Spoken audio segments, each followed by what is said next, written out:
Let me tell you something. Something really important. I have acrophobia, so this is my idea of a nightmare. I don't want to be here at all. Oh, and that guy on the other side is Charlie. He's my boyfriend, but I don't actually like him like that.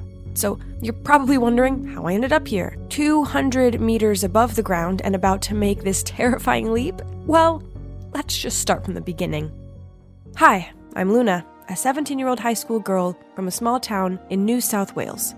Growing up, I was desperate to please my hardworking single mom. The problem was she was nearly always tired and irritable. So no matter what I said or did, it usually ended up being wrong. The most common words that came out of her mouth were, "If you want me to love you, you have to be nice." I wanted her to love me more than anything else in the world, so I did everything I could to appease her.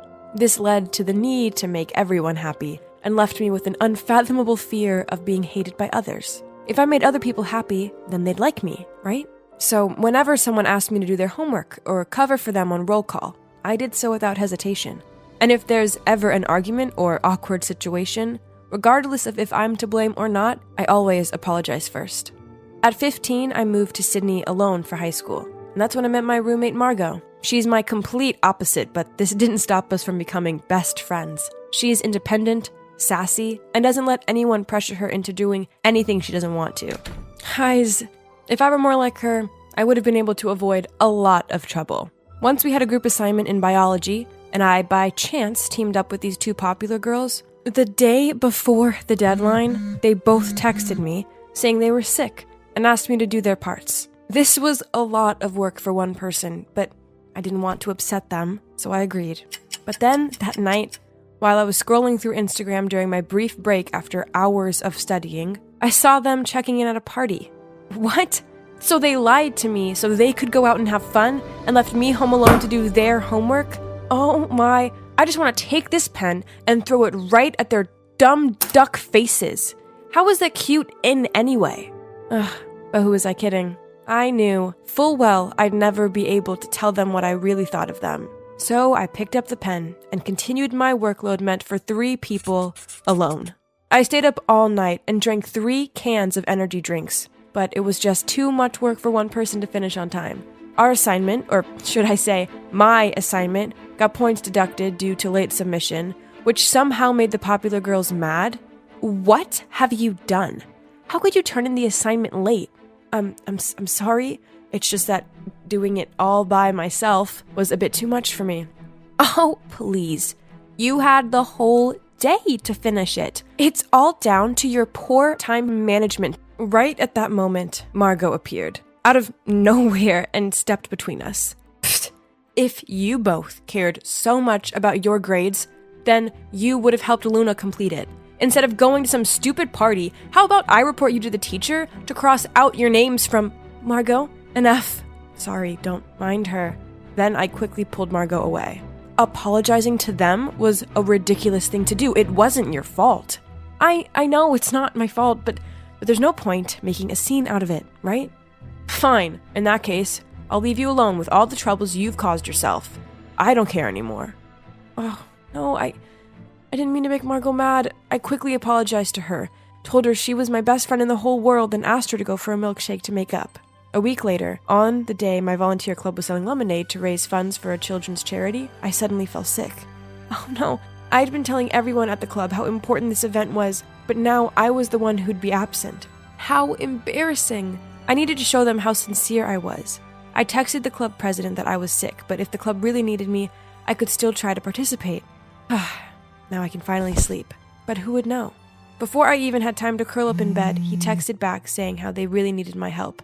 So if I could come, that'd be great. Oh, no. Did I really have to drag my feverish self over there? Not knowing what to do, I turned to Margot for advice, but she snapped at me. If you knew you couldn't go, why suggest otherwise? People will always take advantage of you if you let them. So just make it clear that you're sick and can't participate. Then she told me how her music club had a dinner meeting tonight, yet she'd already decided she was having a relaxing pamper session tonight, so she immediately told them she was otherwise engaged.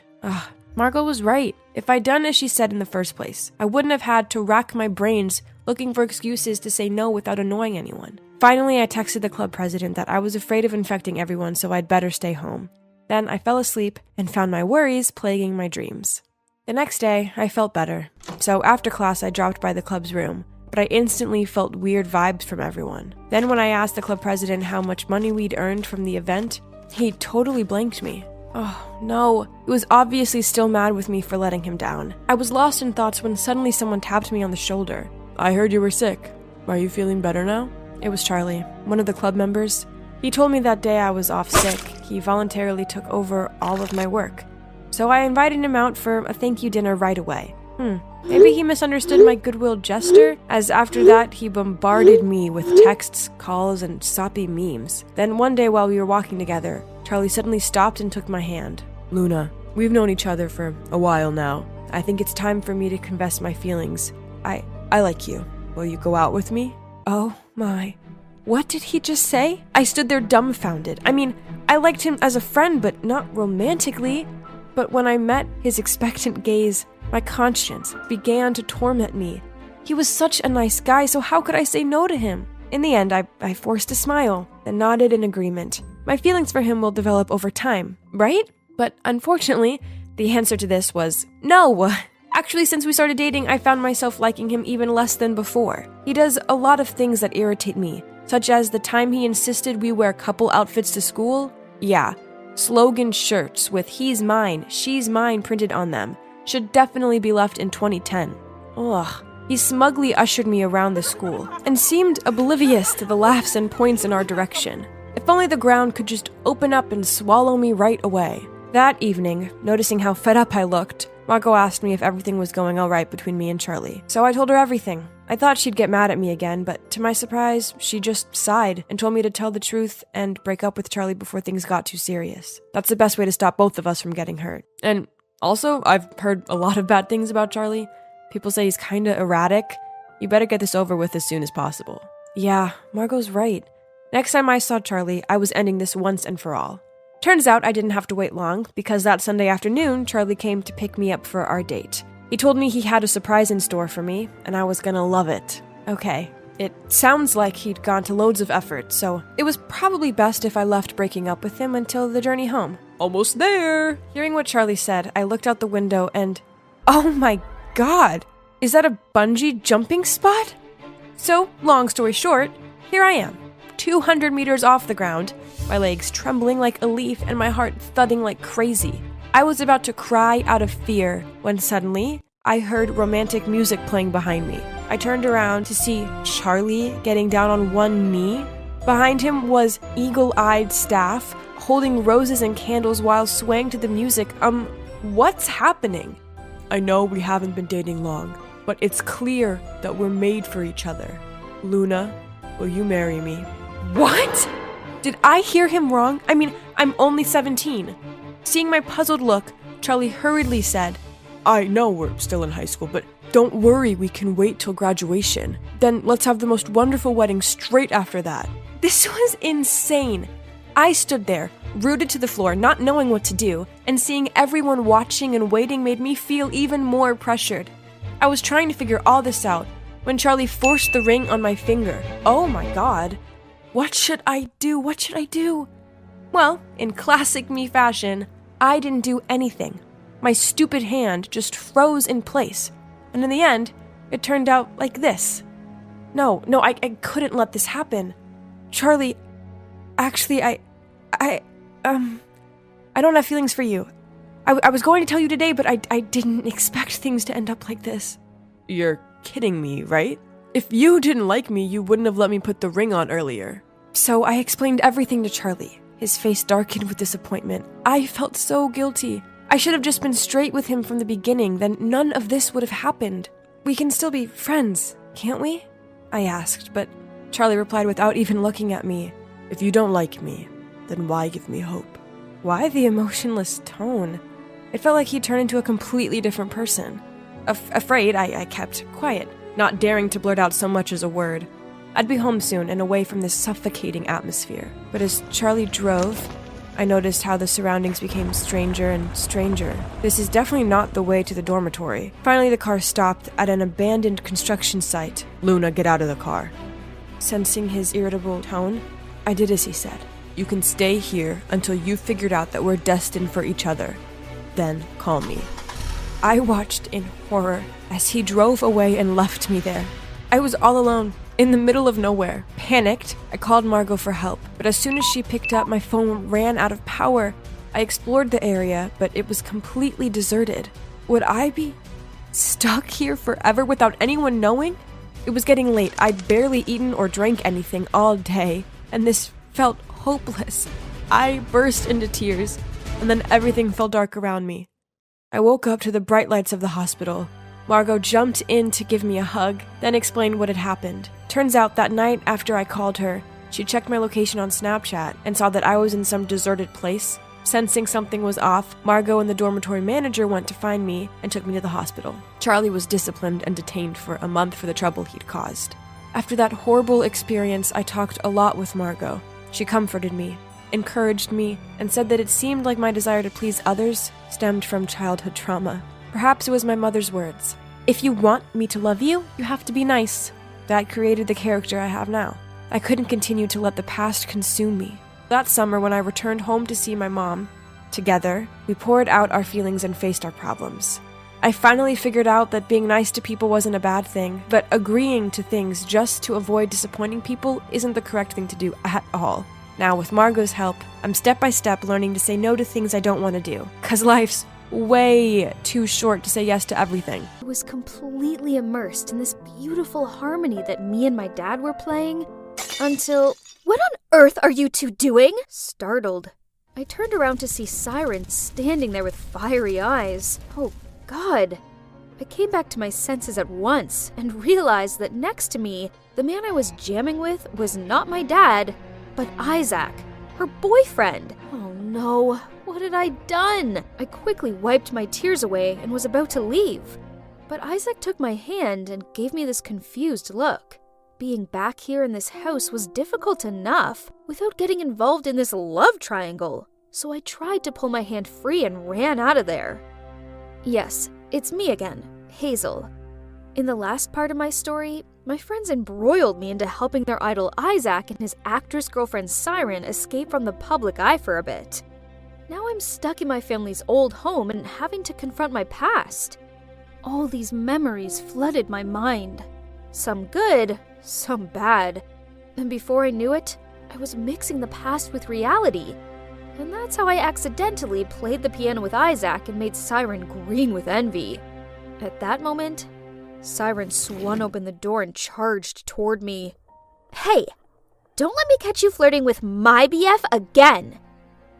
Excuse me? What did you say?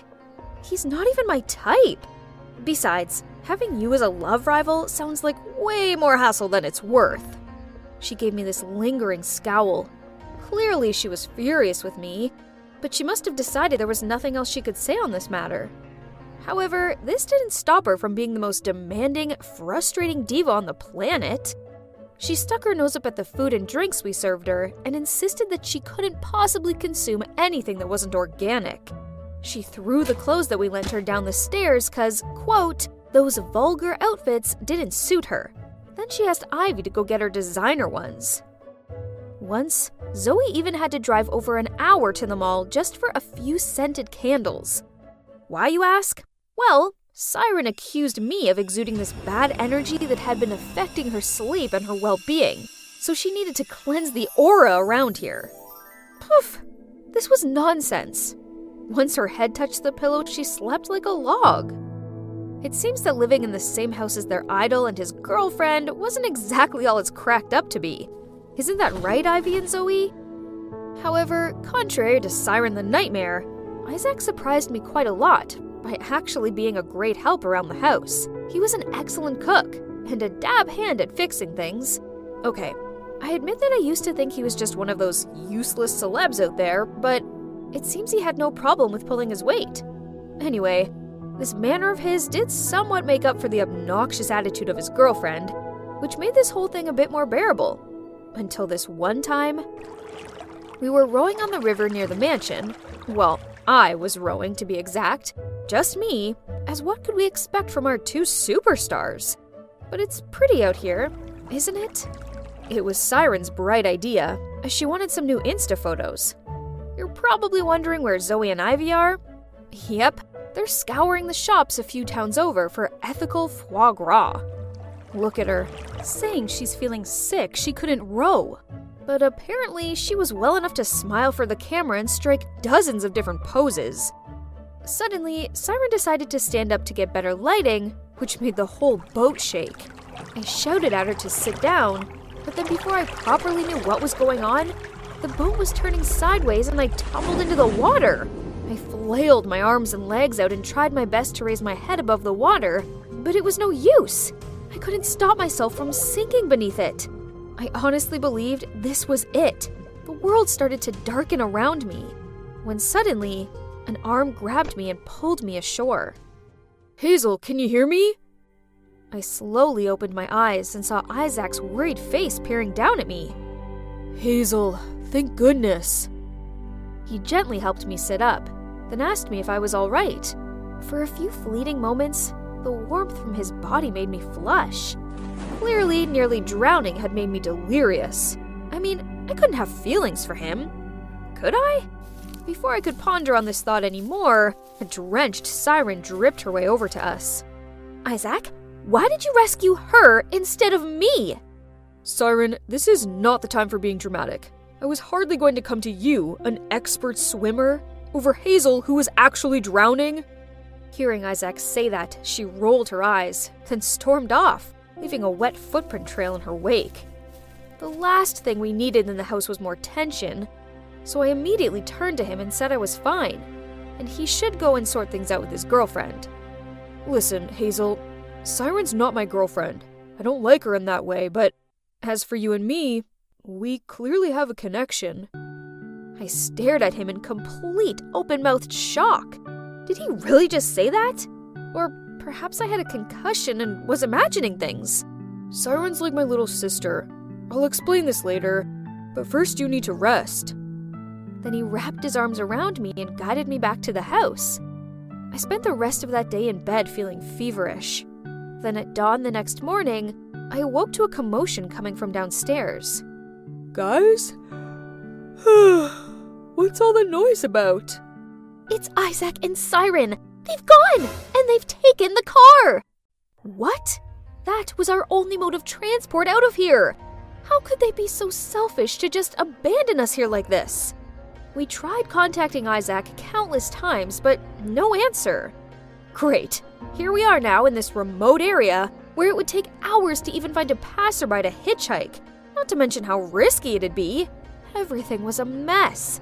We were panicking when suddenly the door burst open and walked in a smiling, arm-linked Isaac and Siren. "Where have you been? You can't just leave like that without telling us." "Oh, Ivy lent us the car. Didn't she say anything?" Both Zoe and I turned our gazes on Ivy. She stammered.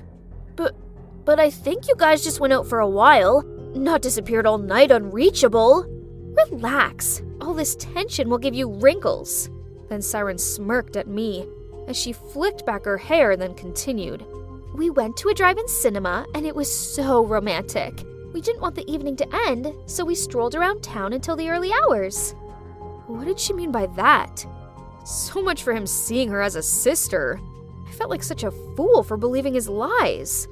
"We altered our entire plans to help you both hide from society, and this is how you thank us?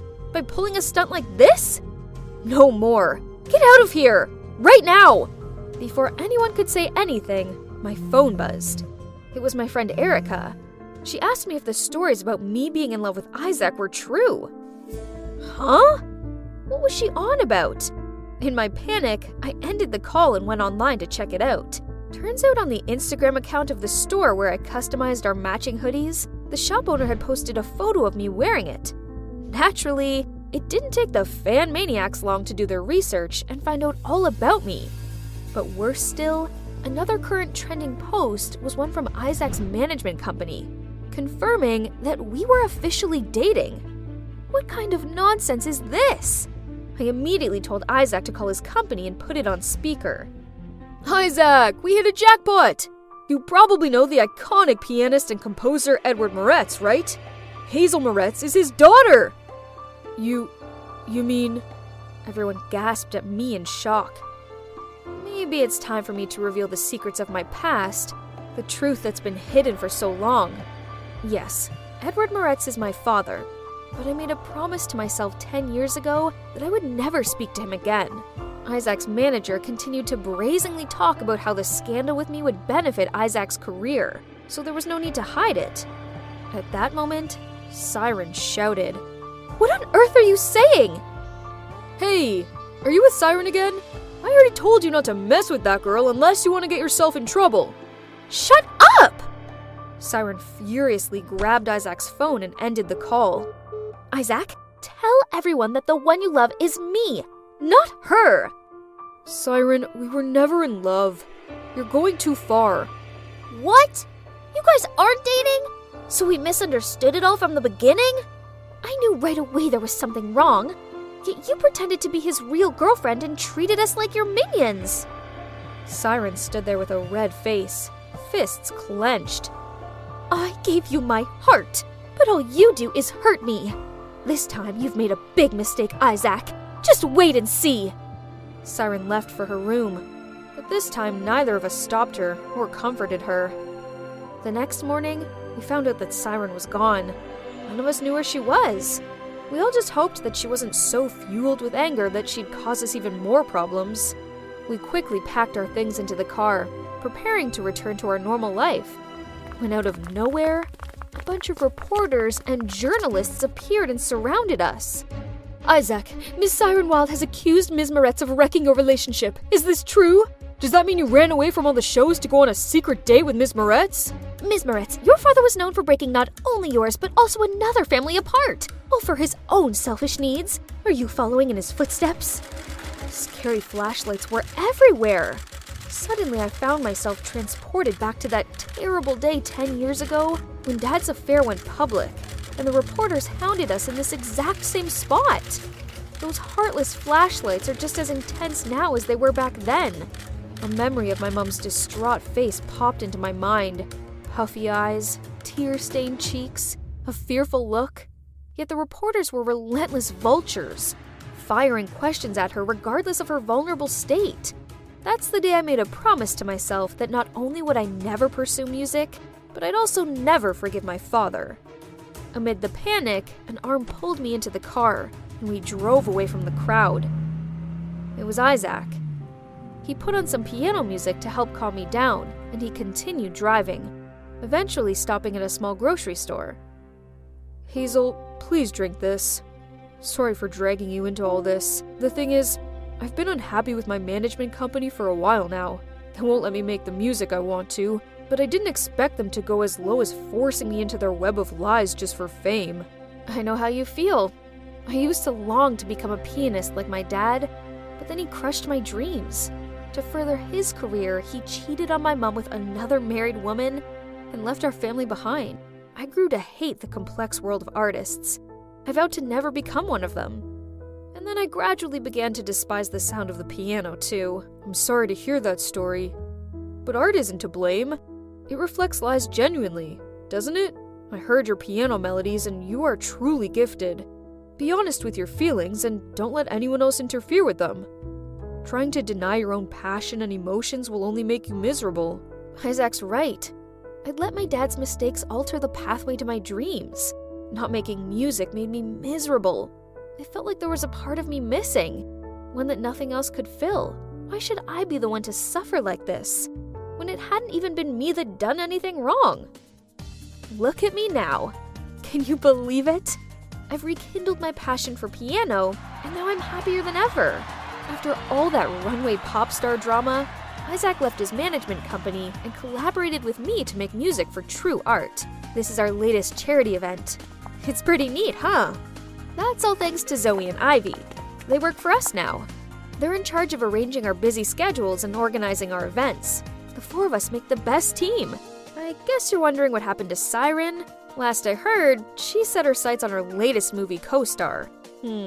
Wish her good luck is all I can say. As for Isaac and me, well, since the media claimed that we were a couple, we might as well have turned that fake news into reality.